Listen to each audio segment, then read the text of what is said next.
그래서 앞에까지는 이제 화학 반응이랑 뭐 양적 관계 이런 단원이었고, 그래서 뭐 반응이 일어날 때 뭐 어떤 게 몇 그램 생기냐, 몇 부피 생기냐, 뭐 이런 거 계산하는 거였고요. 지금은 좀 이제 원자의 구조를 살펴보면서 원자를 이해하는 그런 단원이 됩니다. 원자의 그 구성 입자들이 밝혀지는 과정이 있습니다. 좀 현대적인 원자설을 주장한 게 돌턴이에요. 돌턴이 1803년도에 돌턴이 물질은 더 이상 쪼갤 수 없는 원자로 이루어져 있다라고 주장했습니다.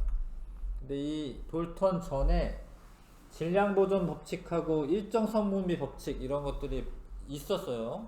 그러니까 원래 질량 보존 법칙이랑 일정 성분비 법칙을 가만히 잘 생각해 보시면 언제나 같은 질량비로 반응을 하려면 어떤 물질이 이렇게 쪼개지면은 같은 질량비가 될 수가 없어요. 그래서 예를 들어서 뭐 수소랑 산소랑 반응해서 물이 만들어지는데 질량비가 1대 8이거든요. 1대 8.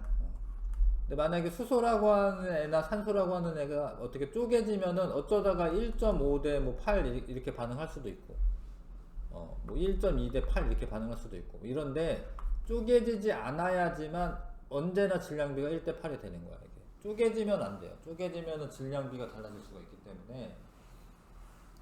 그래서 아무튼 일정 성분비 법칙과 질량 보존의 법칙을 설명하기 위해서 돌턴이 이런 원자설을 주장하는 겁니다. 원자설을 주장해.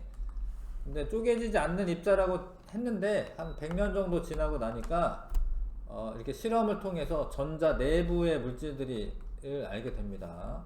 그래서 이제 톰슨이라는 사람이 이렇게 전극의 높은 전압을 걸어줘요. 그러면은 마이너스 극에서 뭐가 나오는 거를 발견을 해. 그래서 이렇게 마이너스에서 뭐가 나오는데, 여기 이렇게 뭐 이렇게 장애물 같은 거 놔두면 이 뒤에 부딪혀가지고 이렇게 뭐가 나옵니다. 근데 이거는 사실은 이게 빛이 나온 게 아니고 여기에 형광물질이라고 하는 애를 발라놔요. 형광물질을 발라놓으면 전자가 와서 부딪혀가지고 에너지가 높아졌다 떨어지면서 빛이 나오는 거야. 아무튼 처음에는 빛이라고 생각했어. 빛. 그래서 음극에서 나오는 빛이다. 빛선자 써서 음극선이라고 불렀어요. 음극선. 요 실험을 음극선관 실험이라고 하고, 그래서 그랬는데 여기 플러스극 쪽에 구멍을 뚫어 놓으면 사실 전자거든요. 전자가 오다가 여기 구멍을 통과해서 여기 물레방아를 돌려요. 바람개비를 돌립니다. 바람개비를 돌린다라는 것은 이게 그냥 빛이 아니라 어떤 질량을 가진 입자다라고 하는 걸 뜻하는 실험이에요. 이 실험을 통해서 음극선이 질량을 가지고 있는 입자구나. 그 다음에 이렇게 장애물을 놔두면은 그림자가 생기는 거는 이제 직진한다라는 의미고, 그 다음에 전기장을 걸어주면은 플러스극 쪽으로 휩니다. 이게 플러스극 쪽으로 이렇게.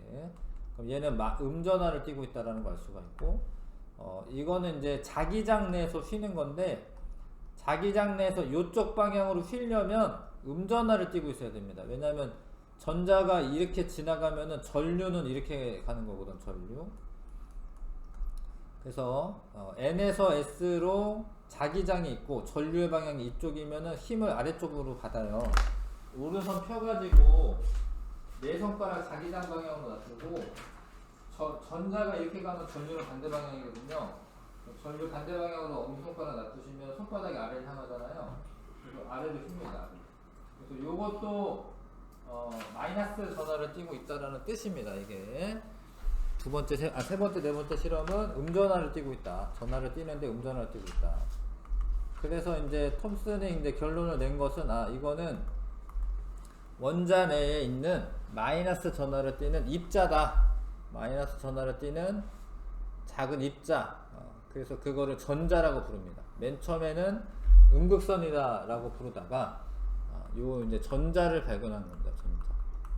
전자를 발견한 거고, 여러 가지 뭐 비저항이라던가 비전하라던가 아니면 이제 뭐 진짜 전하량 이런 거는 이제 톰슨이나 밀리컨이 실험을 하는 건데, 요 정도는 잘 몰라도 되고, 아무튼 전자 발견한 건 톰슨이다. 음극선관 실험을 통해서.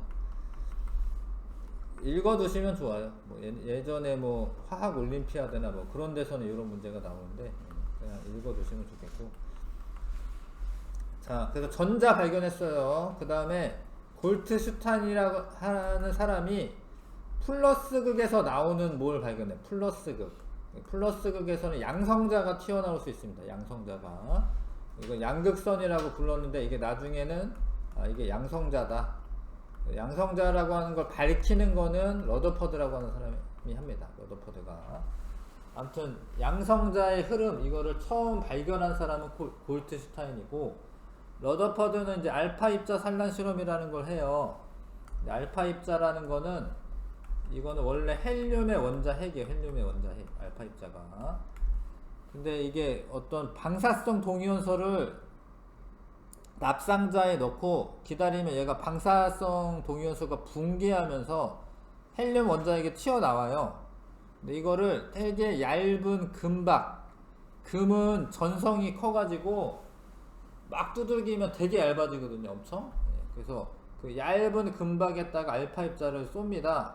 근데 대부분이 통과해. 대부분은 알파 입자는 산란되지 않고 통과합니다. 근데 어쩌다가 얘가 한 2만 개 중에 1개 정도가 이렇게 틱틱 쳐요. 이렇게. 심지어 이렇게 반대쪽으로 나올 때도 있고. 한 2만 개 중에 1개 정도는 알파 입자가 큰 각도로 휩니다. 그래서 알파 입자가 헬륨의 원자 핵이에요. 그래서 이제 생각해낸 게, 이럴 것 같다. 원자가 이렇게 빽빽하게 채워져 있는 게 아니라 원자 핵에 핵이라는 게 있어가지고 전체 질량의 대부분이 원자 핵에 밀집되어 있고요. 그래서 빈 공간이 되게 많기 때문에 알파 입자가 숭숭 이렇게 통과하던 거고, 어쩌다가 튕기는 거는 이 원자 핵에 부딪혀가지고 알파 입자가 이제 산란이 된다. 이거 알파 입자 산란 실험이라고 하고요. 그러려면은, 근데 이게 알파 입자가 되게 사실은 좀 무거운 입자거든요. 근데 이거를 튕겨내려면, 만약에 얘가 원자핵이 되게 가벼우면은 이거를 그냥 밀치고 지나갈 수도 있는데, 이거를 이렇게 튕겨내려면 전체 그 입자의 질량이, 원자 질량이 원자 핵에 이렇게 밀집되어 있어야 되는 거고, 그 다음에 대부분 통과한다라고 하는 것은 빈 공간이 훨씬 더 많다라는 거야. 그래서 그런 결과로 이제 해석을 해서 원자 핵을 발견합니다. 원자 핵을.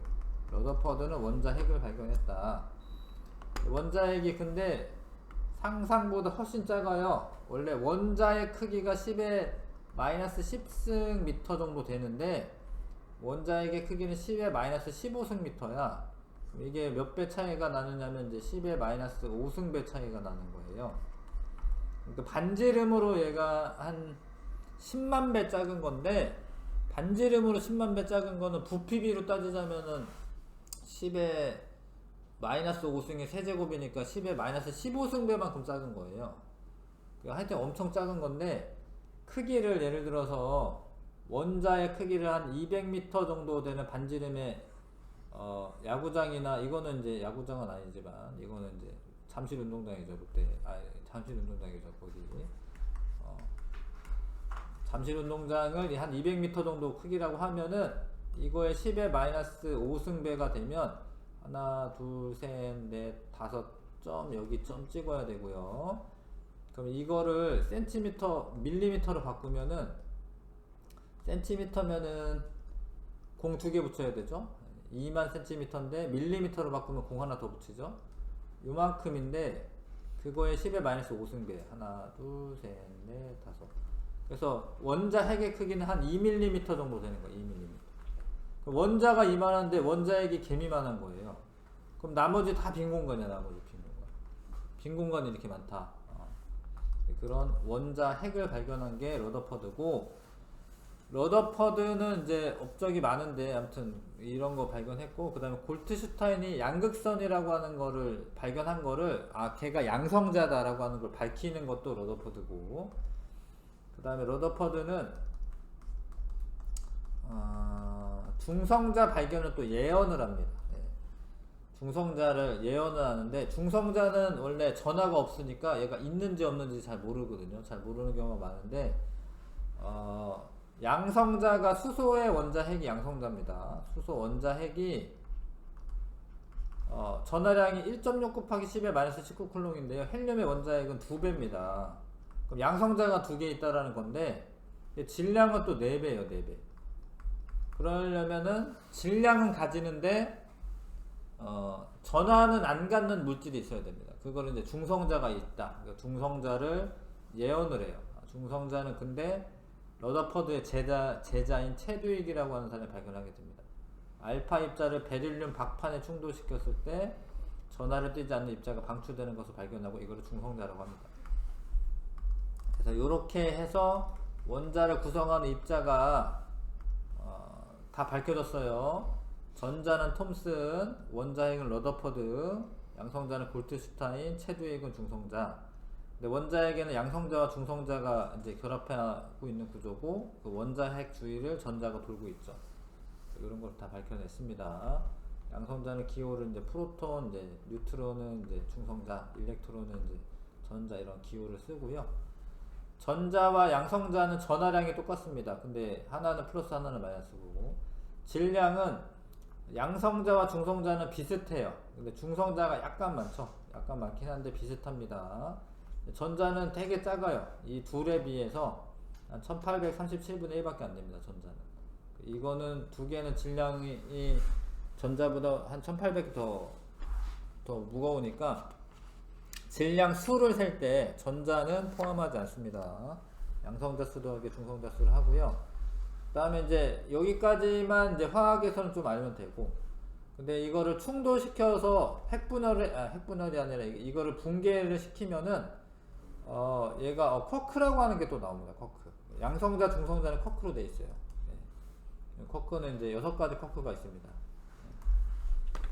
그거까지 하면은 이제 기본 입자까지 들어가는 건데, 기본 입자는 쿼크와 전자가 기본 입자가 되는 거죠. 아무튼 화학에서는 양성자, 중성자, 원자핵, 전자 여기까지 아시면 돼. 쿼크까지는 뭐 이렇게 다루진 않고, 그건 이제 뭐 물리화학이라던가 일종의 좀 물리 분야가 돼서 거기까지 다루진 않습니다. 중성자 역할을 좀 아실 필요는 있는데, 양성자들끼리 이렇게 가깝게 있을 수가 없어요. 왜냐면 서로 밀어내니까. 근데 중성자가 있어서 서로 핵력에 의해서 이걸 뭉쳐놓게 됩니다. 그래서 처음에는 이제 원자 번호가 증가할 때 중성자 수도 같이 늘어나는데, 나중에 뭐 우라늄 같은 경우에는 우라늄이 이제 92번인데 양성자가 92개라는 거죠. 근데 질량 수가 230, 뭐 6, 뭐 이렇게 돼요. 238, 235, 238인가? 238 이렇게 돼요. 중성자 수가 훨씬 더 많죠. 146개 정도 되는 거죠. 양성자보다.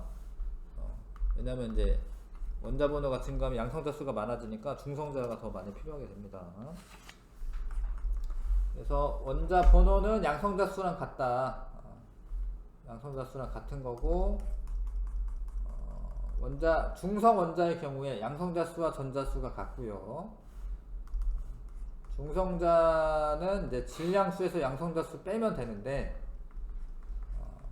질량수는 양성자수 더하기 중성자이고, 표시를 이제 원소 기호를 쓰고 그거에 왼쪽 아래쪽에 따른 원자 번호나 양성자수를 쓰는 거고, 왼쪽 위쪽에는 질량수를 쓰는데 질량수는 양성자수 더하기 중성자수니까 질량수에서 원자 번호를 빼면은 중성자수를 계산할 수 있죠.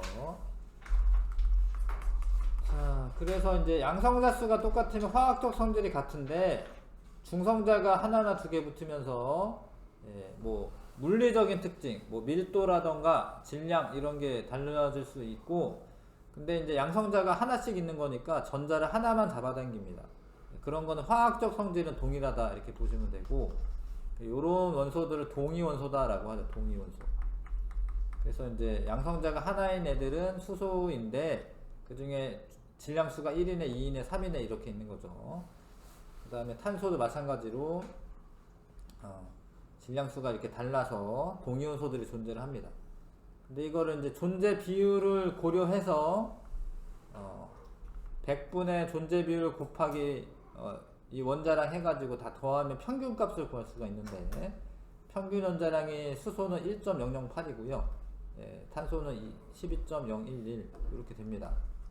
이렇게 되는데 나머지는 그냥 1로 하고 요거 12로 하고 요건 14로 하고 요거 16으로 하면 되는데 요거는 35.5로 하셔야 돼요.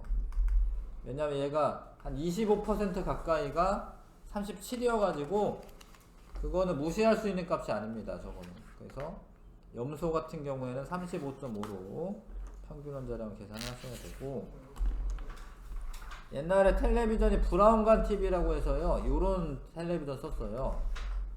근데 이게 지금은 전부 다 평면 TV만 있는데 예전에는 이게 브라운관 TV라고 하는 거에서 이게 음극선을 쏴요. 전자를. 그러면은 전기장과 자기장을 걸어주면 얘가 휩니다. 얘가 휘면서 여기에 이렇게 여기 형광물질이 형광 스크린이라고 하는데 레드, 그린, 블루 형광물질이 발라져 있어요. 그럼 여기 전자총을 여기 맞추는 거예요. 이게 딱. 그러면 얘가 빨간색 빛이 번쩍 나는 거예요. 근데 옛날 TV가 훨씬 더 신기합니다. 요즘 TV보다. 이거를 다 조정해 가지고 이거를 그 순간순간에 이걸 맞춘다라는 거거든요. 전자로.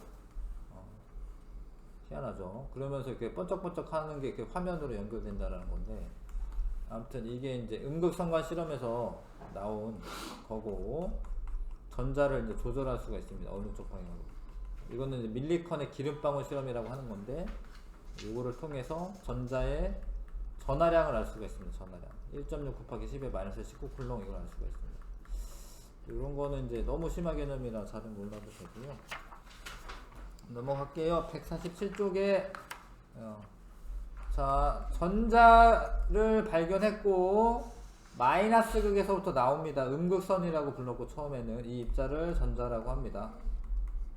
그 다음에 음극선은 여기에서 이제 그림자가 생기는 거는 직진한다라는 의미고, 그 다음에 이렇게 휘는데 플러스 극적으로 휘었기 때문에 마이너스 전하를 띄고 있다. 그 다음에 원자핵 발견은 러더퍼드의 알파 입자 산란 실험이라는 걸 통해서 알게 되고, 그 다음에 매우 작고 질량이 대부분을 차지하며 플러스 전하를 띠는 존재. 이거는 원자핵이죠. 원자핵을 발견하였고, 양성자는 원자핵 속에 플러스 전하를 띠는 입자이고, 러더퍼드가 그 존재를 확인하였다. 처음은 이제 골트슈타인이 발견한 거고요. 원자핵 속에 전하를 띠지 않는 입자, 중성자죠. 중성자는 최두익이 발견합니다. 원자 번호는 양성자 수랑 같은 거고, Z라고 하는 기호를 쓰게 됩니다. 그 다음에 질량수는 이제 양성자 수 더하기 중성자 수의 합이고요.